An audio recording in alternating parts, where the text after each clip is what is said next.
Marriage ஆகிட்டு என் பொண்ணுக்கு 5 வருஷமா குழந்தையே இல்லை, இது எல்லாத்தையும் நம்ம எப்பயே சரி பண்ணிடணும். அந்த வளரும் இளம் வயதிலேயே அந்த கல்யாணத்துக்கு முன்னாடியே சரி பண்ணிடணும்.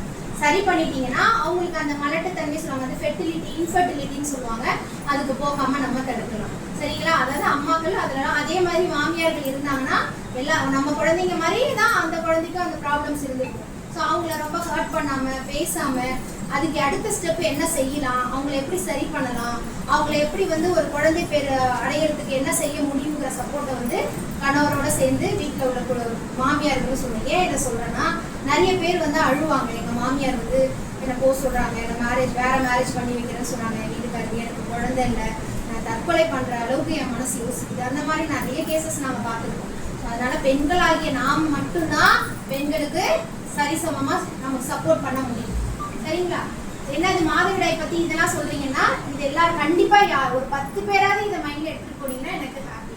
ஓகே, நல்லா சாப்பிடுங்க, இந்த டைம்ல நல்லா சாப்பிடுங்க. அதே மாதிரி அந்த டைம்ல நிறைய ரெஸ்ட், உடல் சோர்வு இது எல்லாமே இருக்கும், நிறைய ரெஸ்ட் கொடுங்க. இதே மாதிரி 45 வயசு 55 வயசுல அடுத்து என்ன ஆகும்னா, நான் சொன்ன அந்த ஹார்மோன் எல்லாமே சடனா இங்க கீழே லோ லெவல். அப்ப என்ன ஆகும், அவங்களுக்கு நைட்ல பயங்கரமா வேர்க்கும், வேர்த்துக்கிட்டே இருக்கும், பயங்கரமா டென்ஷன் ஆவாங்க. ஓகேவா? கால் வலி, மூட்டு வலி, இது எல்லாமே வர ஆரம்பிச்சு இருப்பீங்க 45 to 55. அப்படியே உங்களுக்கு வித்தியாசம் தெரியும், கோபம் வரும், ஒரு வெறுமை இருக்கும். என்ன ஆகும், நம்மளை நம்ம கணவர் இதுக்கப்புறம் நம்மளை அன்பா பார்த்துக்க மாட்டாரோ, நமக்கு இதெல்லாம் முடிஞ்சிச்சு. இல்லை சில பேருக்கு கர்ப்பப்பையில ப்ராப்ளம் கர்ப்பப்பைய வெளியில உதிரப்போக்கு அதிகமாகி கர்ப்பப்பை எடுக்கிற சூழ்நிலையில போய் கூட இருப்பாங்க.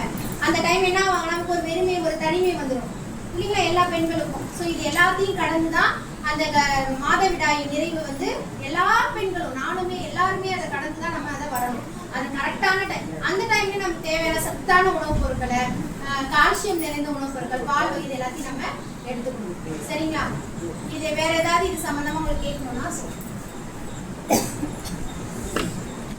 பீரியட் டைம் ஒரு மாசம் 30 நாளுக்கு பிறகு லேட்டா வந்தா எப்படி? 28 30 நாளுங்கிறது நார்மலா எல்லாருக்கும் உள்ளது.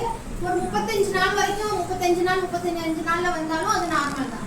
அதுக்கு மேல போகும்போது 40 நாள் 45 நாள் ஒரு மாசம் ஓகே. ஏன்னா ஹார்மோன் லெவல் நீங்க எந்த அளவு உடற்பயிற்சியில இருந்தீங்க, எந்த மாதிரி உணவுப் பொருட்கள் சாப்பிட்டீங்க, உங்களுடைய உடம்பு ரொம்ப ரத்த சோகை லெவல் ரொம்ப கம்மியாகும் போது அது எல்லாமே டிலே ஆகும், இரகுலரா இருக்கும். ஸோ யாரெல்லாம் இமீடியட்டா போய் டாக்டரை பார்க்கணும், யாருக்கெல்லாம் இரகுலரா இருக்கு, ஒழுங்கா வரல, யாருக்கெல்லாம் வருது ஆனா எனக்கு ஃப்ளோவே இல்லை, எனக்கு திடீர்னு பார்த்தீங்கன்னா ஃபுல்லா வெயிட் போட்டுடுச்சு, பீரியட்ஸ் ஒழுங்கா இல்லை. ஸோ இந்த மாதிரி இருக்கிறவங்க, எனக்கு நாங்கள் எந்த ஒரு கருத்தடை சாதனமும் யூஸ் பண்ணல, ஆனால் நான் கன்சீவே ஆக மாட்டேன், இந்த மாதிரி ப்ராப்ளம் உள்ளவங்க கண்டிப்பா போய் டாக்டரை கன்சல்ட் பண்ணுங்க.